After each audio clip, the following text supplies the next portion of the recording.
Hi, this is just a real quick video on how to change the door lock actuator motor on a Kia Sedona 2006 to 2000. I think it's 14, but this is the part right here. Looks like that. Oh. And then here's the part number.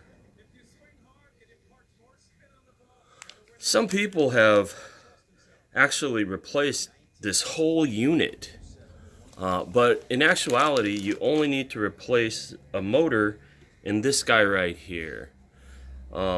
There's already videos online showing how to remove this guy and how to replace this, or how to replace this motorized portion. This is actually the part that if you have a power sliding door, this is that portion. Otherwise, this is just the door lock actuator right here. I'm going to go ahead and remove this just with these two screws. One right here and one right here.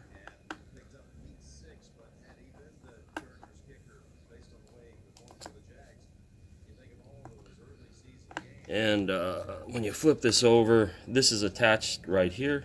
You just need to kind of wiggle it out.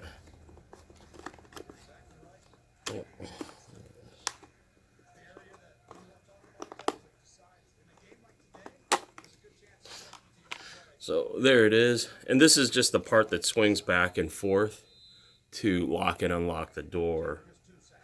Now, to actually get this motor, which fits literally just in there, this piece is sealed. And this was the weird thing. I didn't see any videos online showing how to actually open this unit. What you need to do is you need to take a razor blade and cut right at the seam. Can you see that seam right there? You don't really need to cut all the way. That's where everything is glued together. You just need to get the knife in there and kind of crack it, and then a lot of it will open on its own. And I'll show you right now.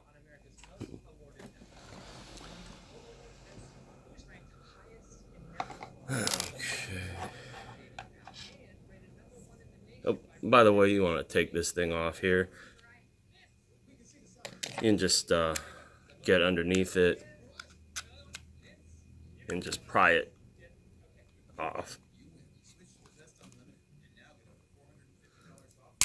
Oh, oops.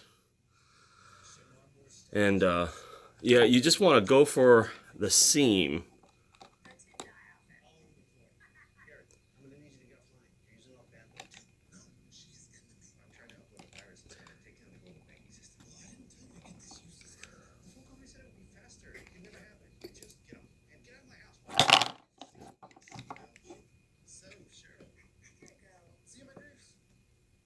It's actually a little easier if you have two people, but be careful, because you don't want to cut yourself. Actually, I'm going to grab a hammer.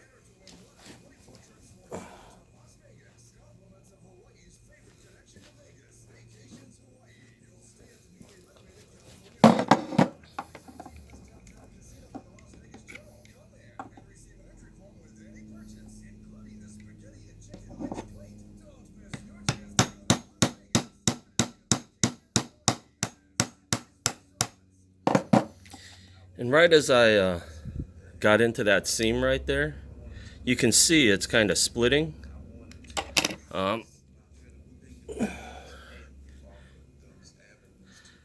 this point, you can just kind of shove like a small screwdriver in.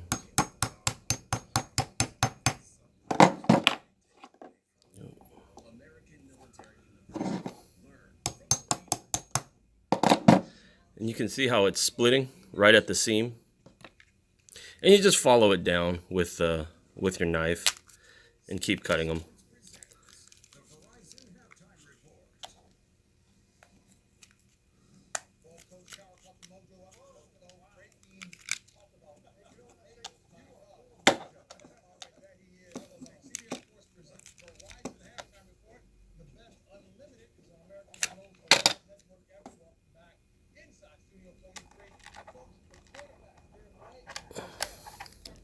And you just want to move this around with, give it a little more space so that your knife can get in further along.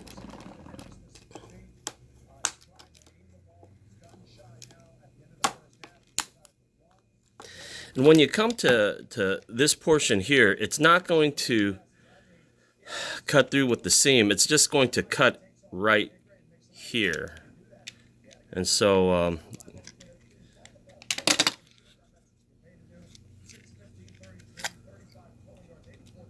just get all the way around it on the other sides.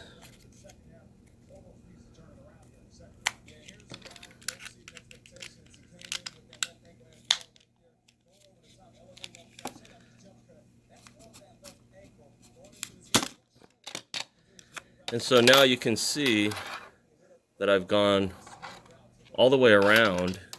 And right here, this portion is going to be left alone. It's just going to cut off right there. And now you can see the motor.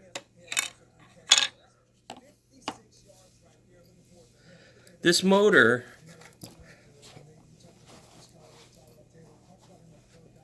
you just want to pull up straight up, because there's it's latched to two connectors on the bottom side,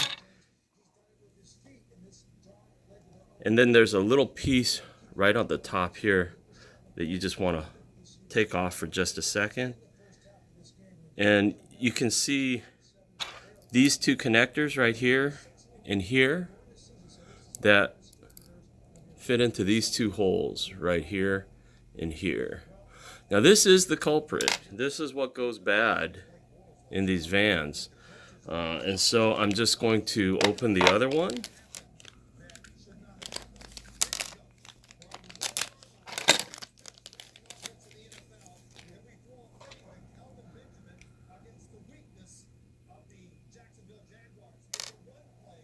One thing that I noticed, I don't know if I ordered the wrong part or it was a similar part, but this guy is a little bit shorter than the other.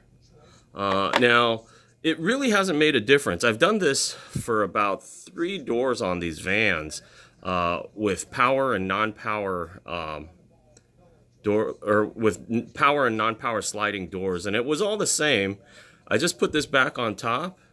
Make sure that this connector side is going down. Make sure that it's put in all the way. And it just pushes right down.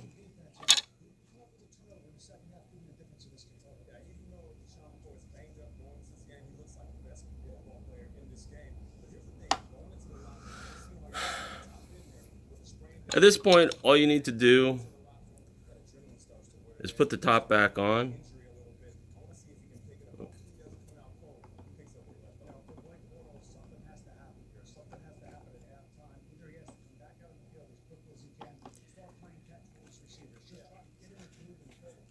And then you can glue it back together, but I found out you didn't really have to. These two screws are where you screw it back in, and when you screw it back in, it'll hold. This one, I just found an extra screw that I just put in, and that seems to keep it closed just long enough for me to install it.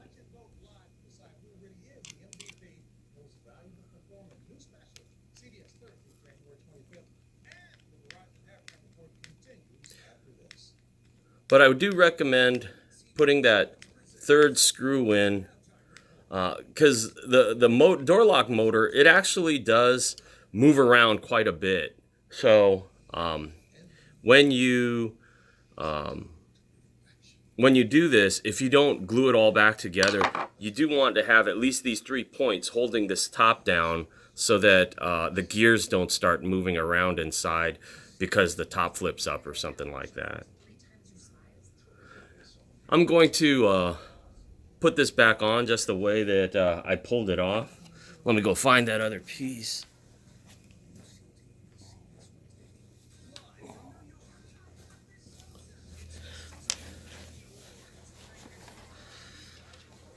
It is a little bit tricky getting this back in. You just have to take your time and finagle it. But there it is.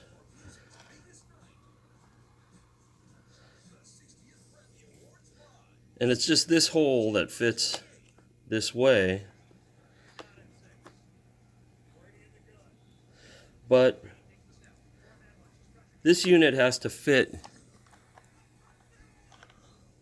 through this hole right here and lock this in place right here. That's the only part that's a little bit tough. And so before you push this all the way in, leave it kind of, and there's only one way it'll go on, but just leave it kind of hanging out first, and then kind of just see if you can't get it to line up.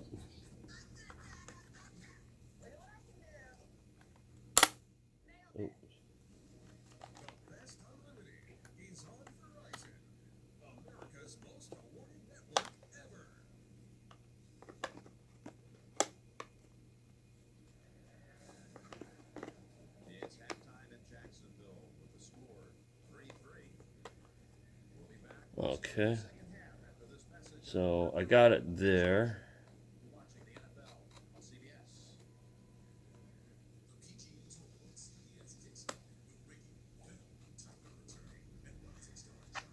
And so now that's lined up, I press it down as far as it'll go. I flip it around and I put these screws back in. Now these will not only hold the cover on, but they will hold the unit in place like they did previously.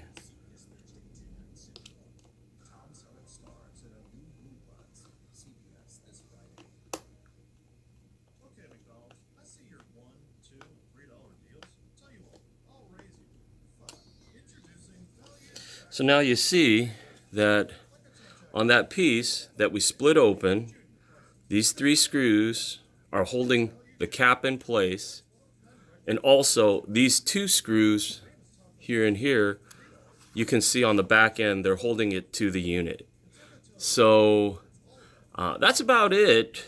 I just wanted to make this video because no one online had one showing how to actually take this thing apart. I'd ordered the part before and I had to look at it on the forums, and it was pretty simple. It was just, I figured someone should make a video. So good luck, you guys. Let me know how it goes. Thanks.